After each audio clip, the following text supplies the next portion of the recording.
Hi అండి, నమస్తే. నేను మీ Soujanya. Welcome to my channel VGRS Telugu vlogs. ఇంకా ఈరోజైతే వ్లాగ్ ఏంటంటే, ఈరోజు నా మార్నింగ్ టు నైట్ డిన్నర్ వరకు నేను ఏం చేశాను అనేది మీకు చూపించాలని వీడియో అయితే చేశానండి. సో వీడియో అయితే లేట్ చేయకుండా చూసేయండి. ఇంకా మార్నింగ్ అయితే చూడండి, ఉదయాన్నే 5:30 అయి ఉంటుంది. వర్షం పడిందండి. సో క్లైమేట్ చూడండి ఎలా ఉందో. ఇంకా సరే వర్షం పడుతుంది కదా, బయట కడిగే పని అంతా ఏం లేదండి. అందుకనేసి మార్నింగ్ లేవగానే గారెలు అయితే చేసేస్తున్నాను. ఇంకా మా ఆయన అయితే టిఫిన్కి వస్తారని చెప్పేసి నేను నైట్ మినపప్పు నానబెట్టానండి. ఆయన ఏమంటే ఉదయాన్నే నాకు పని ఉంది, నా వల్ల కాదు రాలేను టిఫిన్కి అని చెప్పేసి ఆయన అయితే వెళ్ళిపోయారండి. ఇంకా సో నేను పిల్లలే కదా, పిల్లలు సరిగా చట్నీ తినరు. ఇంకా నేను నా ఒక్కదాని కోసం చట్నీ ఏం చేసుకునేదిలే అని చెప్పేసి నార్మల్గా వడలు అయితే వేసానండి. పిల్లలకైతే ఫస్ట్ ఉల్లిపాయలు అవి ఏం వేయకుండా ఒక 4 వడలు వేసి వాళ్ళకి ఇచ్చేసాను. ఇంకా నెక్స్ట్ మామూలుగా ఇంకా పిండిలో అంతా ఉల్లిపాయలు అవన్నీ కలిపి వేసాను. సో వడలు అయితే చూడండి ఎంత బాగా వచ్చాయో. సో మా టిఫిన్ అయితే అయిపోయింది. మీరేం టిఫిన్ చేశారండి కామెంట్ సెక్షన్లో కామెంట్ చేయండి. సో మార్నింగ్ అయితే వర్షం పడింది కదా, ఇంకా తర్వాత మళ్ళీ యథా ప్రకారం మబ్బు అయితే వచ్చేసిందండి. ఎండలైతే చూడండి అసలు బయట ఎంత నీట్గా కడిగినట్టు అయిపోయింది. ఇంకా అందుకని చెప్పేసి ఉదయాన్నే అంత క్లీన్గా తుడిచేసి ముగ్గు పెట్టేశాను. ఇంకా ఈ ముగ్గు అదంతా వేయబోయేసరికి టైం 10 ఉంటుందండి. ఇంకా సరేనని చెప్పేసి ఇంకా బయట ముగ్గు అంతా వేసేసి ఇంకా నేనైతే ఫ్రెష్ అయిపోయాను. ఇంకా నేను స్నానం చేసి వచ్చానండి. ముందుగానే బియ్యం కడిగిపోయి స్టవ్ మీద పెట్టేశానండి. నేను స్నానం చేసి వచ్చేసరికి ఉడికిపోయింది, అన్నం అయితే ఉడికిపోయింది. ఇంకా సో అన్నం అయితే చూస్తున్నాను. అన్నం వంచేసిన తర్వాత ఈరోజు మధ్యాహ్నం కూర ఏంటంటే పెసరపప్పు మామిడికాయ చేస్తున్నానండి. మామిడికాయ పెసరపప్పు చేస్తున్నాను. అండ్ ఇంకొకటి ఏంటంటే మామిడికాయ తురుము పచ్చడి చేస్తున్నానండి. నేనైతే ఇంతకుముందు ఎప్పుడు చేయలేదు, ఇదే ఫస్ట్ టైం అయితే నేను చేస్తున్నాను. సో నేను ఏ విధంగా చేస్తానని మీకు ఒకసారి అయితే చూపించేస్తాను. ఇంకా ఫస్ట్ అయితే పెసరపప్పుకి పెసలు 1 గ్లాస్ తీసుకున్నానండి. చిన్న టీ గ్లాస్ అయితే తీసుకున్నాను. అవి కొంచెం వేయించేసి వాటర్ వేసి ఒక 10 నిమిషాలు పక్కన పెట్టుకున్నాను. ఇంకా అందులో వచ్చేసి పచ్చిమిరపకాయలు కొంచెం పసుపు వేసేసి హాఫ్ ఉడకనిచ్చేస్తానండి. అంటే పెసలు కొంచెం లేట్ అవుతాయండి ఉడికేదానికి. నార్మల్ పెసరపప్పు అయితే కొంచెం ఫాస్ట్గా ఉడికిపోతుంది. సో చూడండి హాఫ్ ఉడికింది కదా. ఇంకా అందులో వచ్చేసి మామిడికాయ ముట్టెలు ఉంటాయి కదండి, ఆ ముట్టెలు అయితే వేస్తున్నాను. అవి ఎందుకు వేసాను అంటే నార్మల్గా చెప్పాను కదా మామిడికాయ తురుము పచ్చడి పెడుతున్నానని. అవి అయితే 2 మామిడికాయలు తురిమానండి. ఇంకా అవి వేస్ట్గా ఎందుకు పోవడం, పప్పులో వేస్తే టేస్ట్ బాగుంటుందని చెప్పేసి పప్పులో అయితే వేసాను. ఇంకా పప్పు అయితే ఉడికిపోయింది కదా, అందులో అయితే టమాటాలు, ఉల్లిపాయలు, కొంచెం చింతపండు, కొంచెం ఉప్పు వేసి ఇంకా మెత్తగా ఉడికించేస్తానండి పెసరపప్పు అయితే. సో పప్పు ఉడికేలోపు మామిడికాయ తురుము పచ్చడి పెడతానన్నాను కదా, ఇంకా దానికైతే రెడీ చేసుకున్నాను. సో నేను ఏ విధంగా ఏ పద్ధతిలో మామిడికాయ తురుము పచ్చడి అనేది నేను చేస్తానో ఒకసారి అయితే చూసేయండి. ఇంకా మామిడికాయ అయితే పచ్చి మామిడికాయలు కడిగి బాగా తుడిచేసి ఆరబెట్టేశానండి. ఆరబెట్టేసి ఆ తొడిమల దగ్గర కట్ చేసి నేనైతే తొక్కుతో సహా తురుము పట్టేసుకున్నాను. కొంతమంది అయితే తొక్కు తీసేసి తురుము పట్టుకుంటారు. నేనైతే ఆ విధంగా తురుము అయితే పట్టేసుకొని 2 కప్పులు అయ్యేట్టు తీసుకున్నానండి. సో 2 కప్పులు మామిడి తురుము అయింది కదా. ఇంక ఇప్పుడు ఇందులో అయితే హాఫ్ కప్పు కారం తీసుకున్నాను, పావు కప్పు సాల్ట్ తీసుకున్నాను. సో సాల్ట్ అయితే 1 స్పూన్ పక్కన పెట్టానండి, లాస్ట్లో చూసి వేసుకోవచ్చు అని. ఇంకా ఇదైతే 1 స్పూన్ ఆవాలు, 1/2 స్పూన్ మెంతులు వేయించేసి నేను దంచానండి, రోట్లో దంచేసుకున్నాను పొడి. ఇంకా ఆ పొడి 1.5 స్పూన్ అయితే తీసుకున్నాను. సో ఇవంతా కలిపేసుకుంటున్నాను. ఇందులో ఒక 1/2 స్పూన్ అయితే పసుపు వేసుకుంటున్నాను.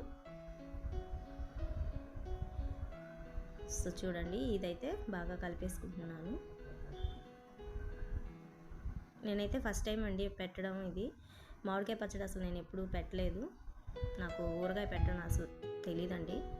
సో ఇదైతే ఫస్ట్ టైం చేశాను. సో ఎలా వస్తుందో చూడాలి. సో ఈ విధంగా కలిపి పెట్టుకున్నాను కదా. ఇంకా ఇప్పుడైతే ఇది ఒక 10 నిమిషాలు పక్కన పెట్టేసి ఈలోపు ఇది కొంచెం ఉప్పు ఊరేలోపు తాలింపు అయితే రెడీ చేసుకుంటున్నాను. ఇంకా తాలింపుకి అయితే నేను శనగ నూనె తీసుకున్నానండి. దీనికి నువ్వుల నూనె అయినా వేసుకోవచ్చు, బాగుంటుంది టేస్ట్. నేను శనగ నూనె ఒక 50 గ్రాములు తీసుకున్నాను. సో నూనె కాగింది కదా, నూనె కాగిన దానిలో ఆవాలు, జీలకర్ర, 1 స్పూన్ పచ్చిశనగపప్పు వేసుకున్నాను, ఒక 5-6 రెబ్బలు వెల్లుల్లి కచ్చపచ్చగా దంచి వేసుకున్నాను, ఒక 3 ఎండుమిర్చి వేసుకున్నాను, ఒక రెబ్బ కరివేపాకు వేసుకొని కొంచెం ఫ్రై చేసి ఒక 5 నిమిషాలు అయితే పక్కన పెట్టేస్తానండి. ఆ వేడి కొంచెం చల్లారిన తర్వాత పచ్చడిలో అయితే కలుపుతాను. అంత వేడి మీద వేస్తే పచ్చడి నలుపు వచ్చేస్తుంది కదా, అందుకనేసి ఒక 5 నిమిషాలు అయితే పక్కన ఉంచేసి ఇంకా వేడి మీద అయితే లైట్ వేడి ఉండగా కలిపేస్తున్నాను.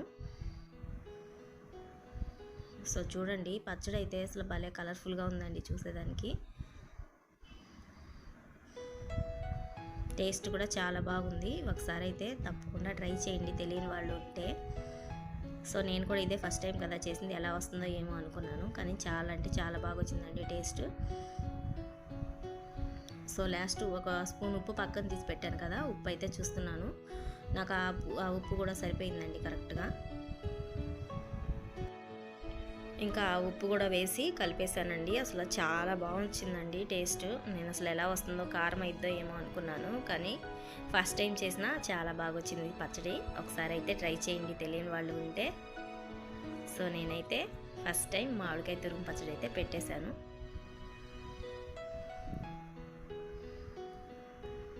సో బాగుంది అనుకుంటే మీరు కూడా ఒకసారి అయితే ట్రై చేయండి, ఒక లైక్ అయితే ఇచ్చేసేయండి. సో పచ్చడి అయితే రెడీ అయిపోయింది. ఇంకా ఈలో పప్పు ఉడికిపోయిందండి, చూడండి మెత్తగా ఉడికిపోయింది. ఇంకా మామిడికాయ ఇది ఆ ముట్టెలు వేసాను కదండి, అసలు పప్పు చాలా టేస్టీగా వచ్చింది. సో పప్పు అయితే మెది పక్కన పెట్టేసుకొని పప్పు తాలింపు అయితే వేసుకుంటున్నానండి.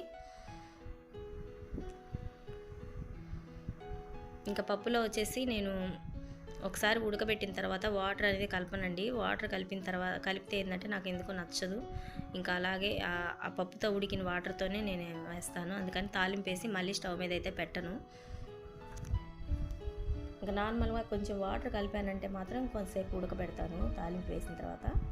సో నేను వాటర్ ఏమి వేయలేదు కాబట్టి ఇంకా తాలింపు వేసి ఆపేసేయడమే. ఇంకా ఇందులో అయితే ఒక 1/2 స్పూను నెయ్యి వేసుకొని కలుపుకొని వేడి అన్నంలో కలుపుకొని తింటే చాలా టేస్టీగా ఉంటుందండి. ఇంకా నేనైతే మామిడికాయ తురుము పచ్చడి పెట్టాను కదా, నాకైతే తినాలనిపించింది, అందుకనేసి ఆ పచ్చడి బాక్స్కి తీసి పెట్టేసి దానిలో లాస్ట్లో వేసి ఇట్లా కొంచెం నెయ్యి వేసుకొని కలుపుకొని తింటున్నాను. సో కలిపేసి ఒక్క ముద్ద తిన్నానండి, అసలు చాలా అంటే చాలా టేస్టీగా వచ్చిందండి, సూపర్గా వచ్చింది. ఇంకా మామిడికాయ ముక్కల పచ్చడి కూడా ఈ విధంగానే కదా చేసేది అనిపించేసింది. సో అది కూడా నేను ఒకసారి అయితే చేస్తాను. సో చూడండి ఎంత కలర్ఫుల్గా ఉందో రైస్ కలిపితే. సో తెలియని వాళ్ళు ఉంటే ఈ విధంగా మీరు కూడా ఒకసారి అయితే ట్రై చేయండి. ఇంకా నేనైతే కొంచెం అన్నం కలిపేసుకొని తిన్నానండి. సో చూడండి ఇంట్లో అయితే ఈ నల్ల చీమలండి, ఎక్కడ చూసినా ఇంటి నిండా నల్ల చీమలేనండి, దారులుగా తిరుగుతూనే ఉన్నాయి. ఇంకా అవైతే ఒకసారి చూపిద్దామని చెప్పేసి చిన్న క్లిప్ అయితే తీశాను. చూడండి ఈ చీమలు పోయేది కూడా చూపించాలా అని అనుకోవద్దు, మా ఇంటి నిండా చీమలే ఉన్నాయండి, అందుకనేసి ఊరికే చూపిస్తున్నాను. ఇంకా అవి అయితే అటు ఇటు తిరుగుతా కసువు చిమ్ముతున్నప్పుడు చేసినప్పుడు కాళ్ళ కింద అట్లా పడి చనిపోతున్నాయండి. అది నాకు ఎందుకో నచ్చట్లేదట. ఇంకా సరే పక్కకు నెడదామంటే ఇంకా అవి ఒక చోటు ఉండేవి కాదు కదండి. ఇంకా ఈవినింగ్ అయితే బట్టలు అయితే వాష్ చేయాలని చెప్పేసి ఇంకా బట్టలు ఉతికేదానికైతే కూర్చున్నానండి. చాలా బట్టలు ఉన్నాయండి. నేను మొన్న 2 డేస్ నుంచి బట్టలు వాష్ చేయలేదండి. ఎండలకైతే నాకు చాలా కష్టం అనిపిస్తుంది. పైన బాగా ఎండ వస్తుంది కదా, ఆ ఎండకి ఇంట్లో పని చేయాలన్నా కూడా నీరసం వచ్చేస్తుంది నాకు. ఇంకా సో ఇది తమలపాకు చెట్టు అండి, తమలపాకు చెట్టుకి అదేందో చీడ వచ్చిందండి, తెల్లగా అట్లా వచ్చింది. ఇంకా దానికైతే సున్నం నీళ్ళు కలిపి చల్లితే ఆ చీడ పోతుందనేసి సున్నం నీళ్ళు అయితే కలిపి చల్లుతున్నాను. ఆ తమలపాకు మొక్క చాలా బాగుండిందండి, అసలు ఏమైందో ఏమో అలా చీడ వచ్చింది. అప్పటి నుంచి ఆకులన్నీ ముడుచుకుపోతూ ఉన్నాయి. సో కొన్ని రోజులు పసుపు వాటర్ అయితే చల్లి చూశాను, అయినా కూడా తగ్గలేదు, ఇంకా అలాగే వస్తూ ఉంది. ఇంకా ఒకసారి అయితే ఇలా కూడా చేద్దామని చెప్పేసి సున్నం మామూలుగా తమలపాకు అట్లా వేసుకుంటారు కదా, ఆ సున్నం అండి. అది కొంచెం వాటర్లో కలిపి చల్లితే చీడపోద్ది అంటారు కదా, అందుకనేసి అది కూడా ఒకసారి ట్రై చేస్తున్నాను. పోతే పర్వాలేదు. ఇంకా లోపలికి వచ్చేసి నా వరకు టీ అయితే పెట్టుకున్నానండి. సో టీ తాగాలనిపించింది, అందుకని టీ పెట్టుకున్నాను. ఇంకా టీ అయిన తర్వాత వెంటనే పొంగల్ చేద్దామని చెప్పేసి పాలు పెట్టేశానండి. ఇంకా ఈవినింగ్ అండి, ఇది నైట్. ఆ రోజు ఆరాధన, బ్రహ్మంగారు ఆరాధన అండి ఆ రోజు. సరే జేజనానికి పొంగల్ చేసి పెడదామా ప్రసాదంగా అని చెప్పేసి ఇంకా అప్పటికప్పుడు అనుకొని చేశానులేండి. ఒక 2 పిడికిళ్ళు బియ్యం తీసుకున్నాను, 1 పిడికి సగ్గు బియ్యం తీసుకున్నానండి. సగ్గుబియ్యం వేసేది వచ్చేసి స్కిప్ అయిపోయింది. ఇంకా పాలు రైస్ అది ఉడికేంత వరకు పాలల్లో వాటర్ వేసేసి ఇంకా సగ్గుబియ్యము రైస్ 2 మెత్తగా ఉడికేంత వరకు ఉడికించుకుంటున్నాను. సో చూడండి ఎంత బాగా ఉడికిందో. సగ్గుబియ్యం వేస్తే ఏంటంటే జిగట వస్తుందండి రైస్కి, చాలా టేస్టీగా ఉంటుంది. బెల్లం పొంగల్కి అలా జిగటగా ఉంటే చాలా బాగుంటుంది. ఇంకా పక్కనైతే బెల్లం కరిగించి పెట్టుకున్నానండి. ఇంకా అలా గడ్డలు వేస్తే కొంచెం రాళ్ళు అలా ఉంటాయి కదా అందులో, అందుకని అవి పోతాయని చెప్పేసి ఇట్లా పక్కన కరిగించి పెట్టుకొని ఇంకైతే అది వడకట్టి పొంగల్లో అయితే వేసుకున్నాను. ఇంకా జీడిపప్పు అలాంటివి ఏమి వేయలేదండి, ఒక 2 యాలకలు దంచి అయితే వేసాను. సో చూడండి పొంగల్ అయితే రెడీ అయిపోయింది. ఇంకా స్వామివారికి అయితే నివేదన చేసేస్తానండి.